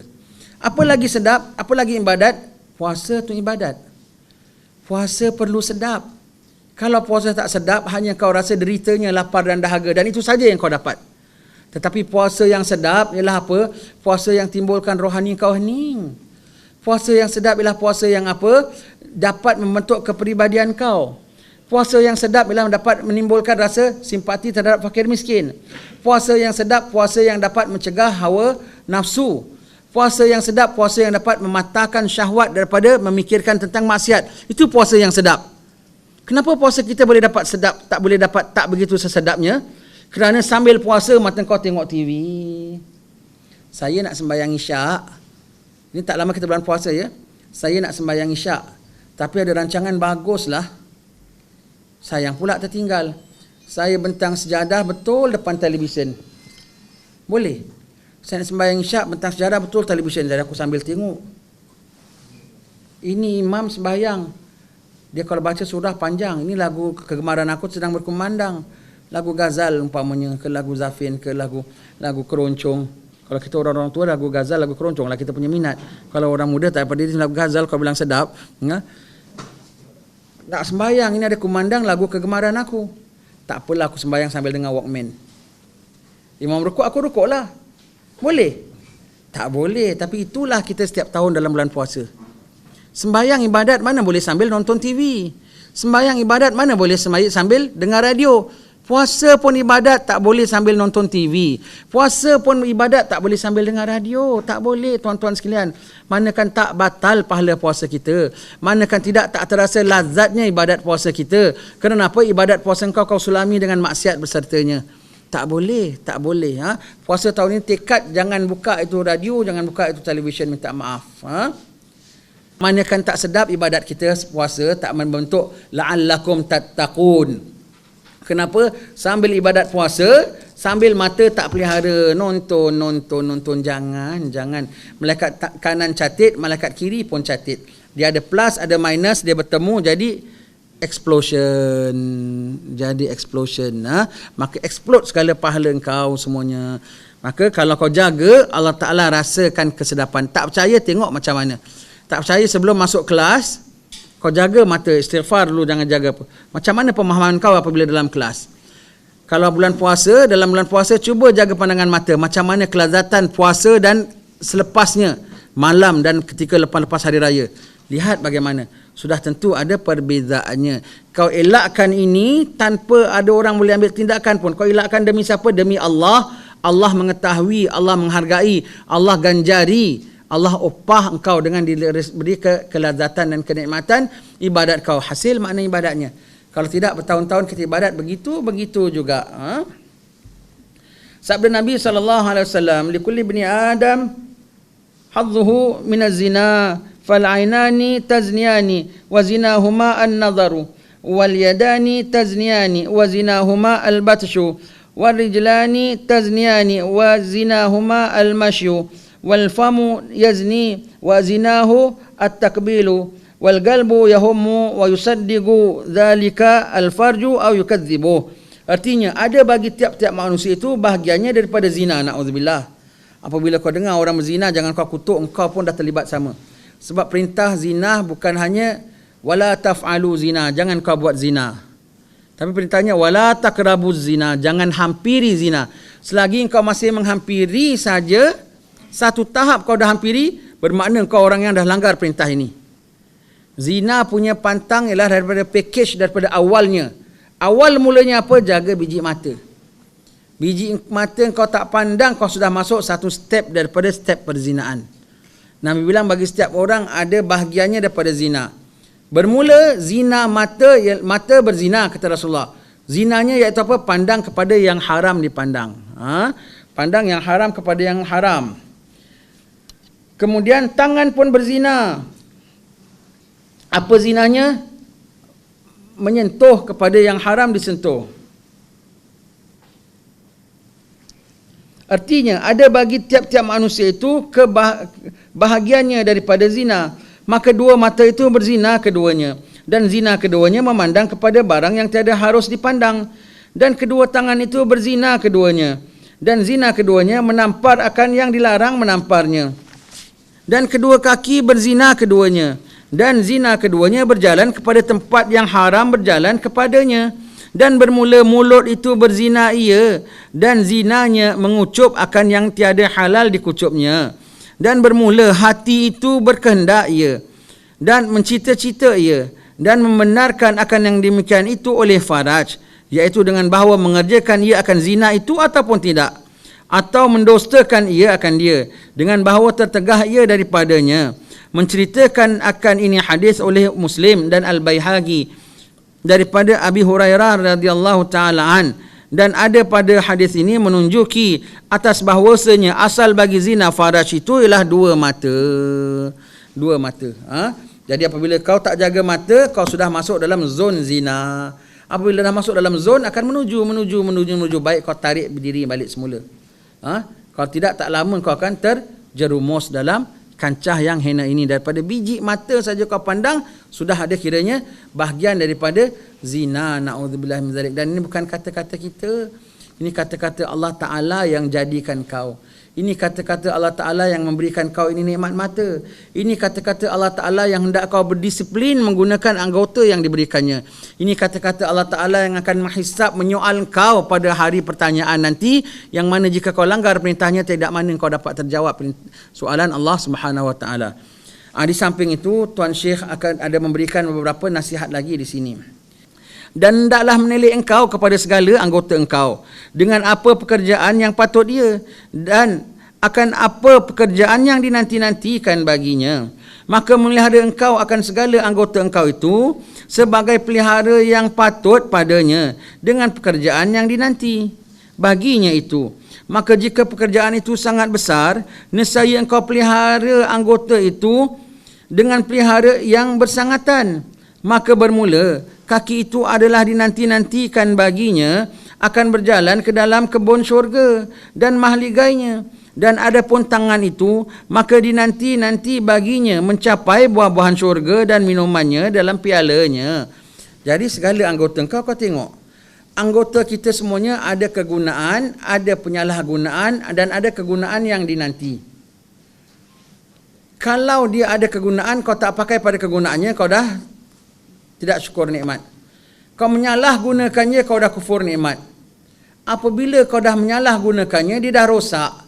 Kalau dia dah rosak, maka kegunaan yang menanti dia nanti kau tak dapat applykan punya tugasnya di sana. Kenapa? Dah rosak kan? Kau dah rosakkan. Ini kaki, kita bangkit mahsyar. Kita orang Islam ke bukan? Kita Islam. Kita beriman yang kita akan bangkit yaumil mahsyar ke tidak? Kita beriman yang nama engkau semua bukan hanya kerjanya di bawah bumbung UTHM saja. Yang nama kita bukan hanya duduk di Malaysia saja, bangkit dan hari raya dan begitu saja. Yang nama kita akan hancur dimakan tanah. Yang nama kita akan roh kita menghadap malaikat jawab marrabbuka wa man nabiyuka. Itu kita persiapkan untuk waktu itu juga bila-bila masa akan datang. Yang nama kita akan bangkit di yaumil mahsyar, dan bangkit kita di yaumil mahsyar dengan segala isi dan daging dan jari dan cap jari kita pun akan sama kembali pada waktu itu. Dengan kaki ini juga bukan dengan kaki lain. Dengan biji mata ini juga bukan dengan biji mata lain. Kau dah rosakkan dia. Ini kaki, kalau kau dah rosakkan dia, tak akan dapat dia berdiri padang-padang mahsyar. Mengisut kau jalan, tak boleh pakai lagi. Ini kan pula dapat kau menyeberangi Siratul Mustaqim. Kalau kaki dah rosak, bawa pergi menari, bawa pergi tempat maksiat, bawa pergi tempat kunjung tempat zina. Na'udzubillahi min zalik. Ini kaki tak boleh sembarang siratul mustaqim. Ini kaki akan mengesot jalan di mahsyar. Ini kaki akan tak dapat sembarang siratul mustaqim. Na'udzubillah. Ini kan pula ini kaki dapat layak untuk masuk dalam mahligai syurga? Kebun-kebun taman syurga? Sudah tentu tidak layak. Maka kau bersihkan ini kaki sekarang, biar dia boleh berfungsi terus. Jadi kau bersihkan ini kaki daripada segala nanah-nanah dan kuman-kuman yang dah menghinggapkannya. Kau bersihkan dia, kau tobat. Itu kaki. Dan juga tangan. Dan juga tangan. Dan juga kedua biji mata. Dan juga kedua biji mata ada kegunaan yang besar menanti. Dan adapun tangan itu, maka dinanti-nantikan baginya mencapai buah-buahan syurga dan minumannya dari pialanya. Seperti itulah segala anggota yang lain. Maka mata hanya senya ia kerana memandang kepada zat Allah Ta'ala di dalam syurga, dengan tiada menyerupai kelakuan melihat yang baru, dan tiada ada dalam negeri dunia, dan tiada ada di negeri akhirat nikmat yang lebih besar daripada nikmat melihat akan Tuhan itu. Maka patut sangat bagi mata yang dinanti baginya akan sebesar-besar nikmat ini, bahawa dipelihara akan dia dengan sehingga-hingga pelihara, dan dimuliakan dia sehabis-habis mulia, dan bahawa tiada dikotorkan dia dengan memandang akan yang diharam. Wallahu alam. Kau bangkit di yaumil mahsyar dengan mata ini juga, bukan dengan mata lain, dengan mata ini juga. Dan macam mana mata ini nak dapat celik pada hari itu kalau kau tak celikkan dia daripada dunia? Di dunia kau buta, tak nampak Allah, tak nampak Tuhanmu yang agung, maka bangkit di yaumil mahsyar buta. Orang yang tak ingat Allah Subhanahu Wa Taala akan bangkit di yaumil mahsyar buta, matanya tak boleh fungsi. Dia dihala ke tempat mahsyar sambil mengesot, sambil dia buta. Sambil disuruh diri matahari sejengkal atas kepala dalam keadaan yang buta. Dihisap, disoal Allah Ta'ala dalam dia buta. Ketika nak semberang siratul mustaqim, dah jembatan yang halus itu, halusnya lebih halus daripada rambut, lebih tajam daripada pedang. Perjalanannya bukan 3 minit, 3,000 tahun. 1,000 naik, 1,000 mendatar, 1,000 turun. Yang tak buta pun tak boleh ternampak itu jembatan yang diabui dengan segala asap-asap neraka. Kita lalu di tengah-tengahnya, di tengah-tengah jilatan lidah api neraka, boleh ke terlintas. Yang celik pun susah, ini kan pula yang buta. Maka buta, celik tak celiknya begitu tergelincir saja, dia mula melambung, celik biji matanya. Untuk lihat apa? Untuk lihat api yang menyala-nyala. Na'udzubillahi min dzalik. Maka biji mata ini selamat, dia tampil pada yaumil mahsyar tanpa ada penyakitnya, maka dapatlah dia lihat pada hari mahsyar itu cahaya gemilang, dapat lihat wajah Rasulullah yang beri syafaat, dapat melintas jembatan siratul mustaqim, dapat ada cahaya yang menonton dia semberang siratul mustaqim. Dia dapat melihat siratul mustaqim bukan jembatan yang halus, sebagai jembatan yang lebar yang boleh overtake orang lagi dalam semberang siratul mustaqim itu nanti. Dan nikmat paling besar dalam syurga ialah nikmat apa? Bidadari, istana, itu semua kecil. Paling besar punya nikmat ialah pandang kepada wajah Allah Ta'ala. Menurut setengah ulama' bahawasanya yaumil akhir nanti semua makhluk dapat lihat Tuhan, baik yang ahli syurga, baik yang ahli neraka. Tetapi ahli syurga, ahli neraka akan dapat lihat hanya sekali sahaja, lepas tu dah tak dapat lihat lagi. Maka sepedih-pedih azab neraka, apinya pedih, kalajengkingnya pedih, ularnya pedih, malaikatnya punya siksa pedih. Paling pedih punya siksa api neraka ialah rindu dendam nak pandang wajah Allah Ta'ala lagi. Penasaran orang ahli neraka nak tengok Allah, nak tengok Allah, nak tengok Allah, tak dapat tengok lagi. Penasaran orang dalam api neraka. Sebesar-besar nikmat syurga bukanlah mahligainya, bukanlah istananya, bukanlah bidadarinya, tetapi memandang kepada wajah Allah. Sebab itu Rasulullah bilang banyak ahli jannah orang-orang bodoh. Kebanyakan yang menghuni jannah menjadi ahli jannah ialah di kalangan orang-orang bodoh. Maka ada dua pahaman di sini. Maksud orang-orang bodoh ialah segala orang-orang ahli ibadat ni bodoh. Kau suruh bikin jembatan, dia tak tahu. Suruh bikin kapal terbang, dia tak tahu. Radio pun dia tak tahu. Handphone pun kadang-kadang dia tak tahu pakai. Bodoh. Tapi kau tanya hukum Allah Ta'ala, dia tahu. Kau sebut tentang takwa Allah, dia tahu. Tentang dunia, dia bodoh. Okey, itu satu tafsiran. Kalau apa yang Imam Ghazali sebut dalam Ihya Ulumuddin pula, bahawasanya yang Nabi mengatakan dalam syurga banyak orang-orang bodoh. Maksud bodoh ni apa tahu?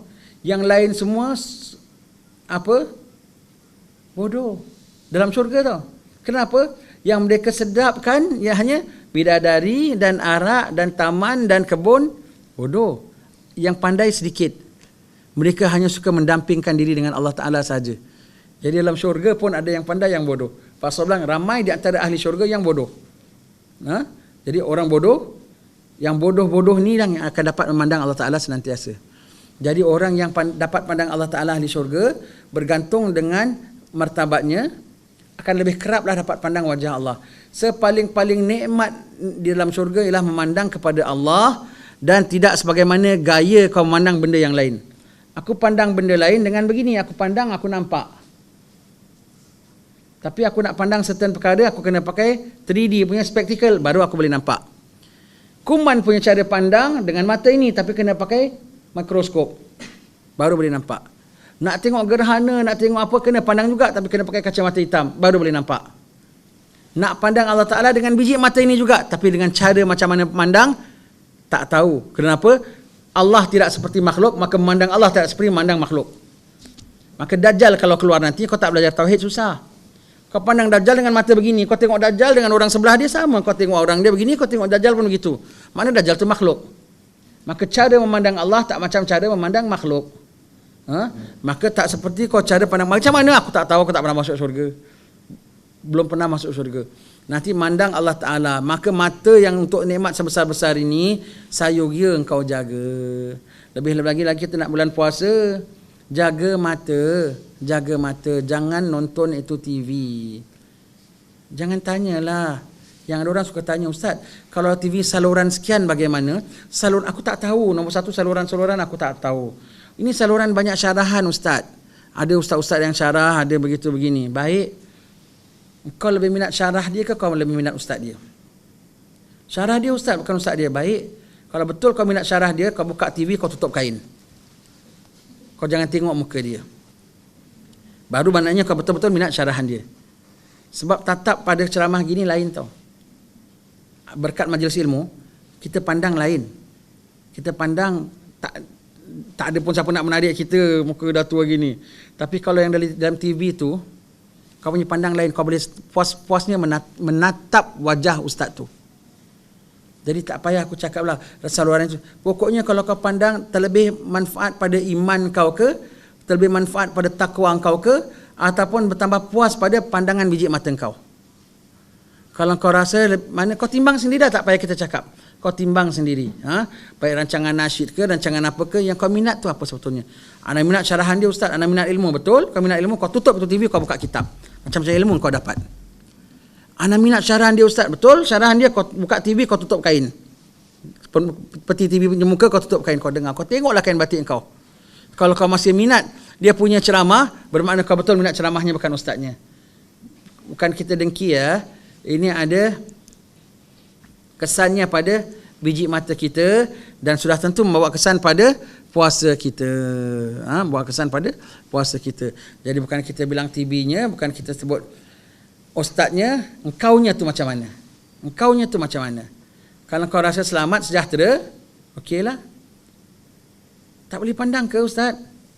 Sayyidina Abdullah ibni Ummi Maktum, sahabat Rasulullah, buta. Datang rumah Nabi, Nabi bilang sama ahli keluarga yang orang-orang perempuan, masuk, tutup. Masuk dalam. Abdullah sudah balik, orang tanya, ya Rasulullah, kau suruh kami tutup sembunyi kat dalam. Kan Abdullah tak nampak kita, dia kan buta. Apa Nabi bilang? Abdullah memang buta, tapi korang kan tak buta. Jadi bukan hanya Abdullah tak boleh tengok engkau pun tak boleh tengok dia. Begitu. Jadi dalam bab maksiat mata ni bukan saja kita tak boleh tengok perempuan tak boleh tengok lelaki. Segala pelakon-pelakon kat TV tu, segala kita tak tahu apa nama-nama artis-artis sekarang, kita banyak tak kenal lah. Kalau zaman-zaman dulu yang setakat kita masih boleh kenal, Jamal Abdillah tu kita masih kenal lah. Yang siapa lagi, Ahmad Jais kita kenal lah. Yang baru-baru aku tak kenal, kau sebut pun aku tak tahu namanya. Segala pelakon-pelakon laki-laki tu kan laki-laki tu namanya. Anak saudara kau ke tu? Mahram kau ke tu? Cucu susuan kau ke tu? Bukan kan? Kalau bukan kau tak boleh tengok. Kau tak boleh tengok. Kau tatap wajah dia. Semua tu kita tak perasan. Maka yang paling kita takut dosa-dosa kecil yang berterusan ini. Nabi mengatakan amalan yang paling disukai oleh Allah Ta'ala ialah amalan yang berterusan walaupun sedikit. Imam Ghazali pandang ini hadis dengan kebalikannya.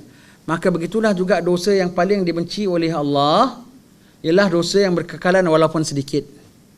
Dosa yang sedikit yang berkekalan cukup membuat syaitan puas hati dan happy enough sebagai yuran membership dia. Dia tak ada bilang kau pergi zina, pergi minum arak, pergi night club. Sikit aja tonton benda haram kat TV tapi hari-hari. Yang nama dosa besar ialah apabila dosa kecil dikekalkan. Yang nama dosa besar ialah apabila dosa kecil kau pandang dia sebagai kecil. Yang nama dosa besar apabila kau anggap dosa kecil tak ada bahaya. Terus jadi dosa besar. Zina dosa besar, minum arak dosa besar, mandang TV itu kiranya bukan wanita live pun. Dari skrin. Boleh dikategorikan dalam dosa yang tak sebesar pandang live. Menjadi besar kalau hari-hari kau pandang. Menjadi dosa besar kalau kau pandang kau terasa tak bersalah. Menjadi dosa besar kalau kau rasa nothing wrong. Semua jadi dosa besar. Mengekalkan dosa kecil. Jadi alhamdulillah khabaran ini sampai pada kita pada bulan Syaban. Jaga biji mata, jaga telinga. Naik kereta saja tap buka radio. Allah. 1 jam kau drive dari sini pergi Muar, 1 jam kau berdosa pada Allah Ta'ala. Tengah puasa, kalau puasa disertakan dengan dosa 1 jam, tak kebanyak terkeruk pahala puasa engkau. Dosa yang sedikit saja terkeruk pahala puasa, ini kan pula dosa 1 jam dengan radio. Jangan bulan puasa elakkan semua ini.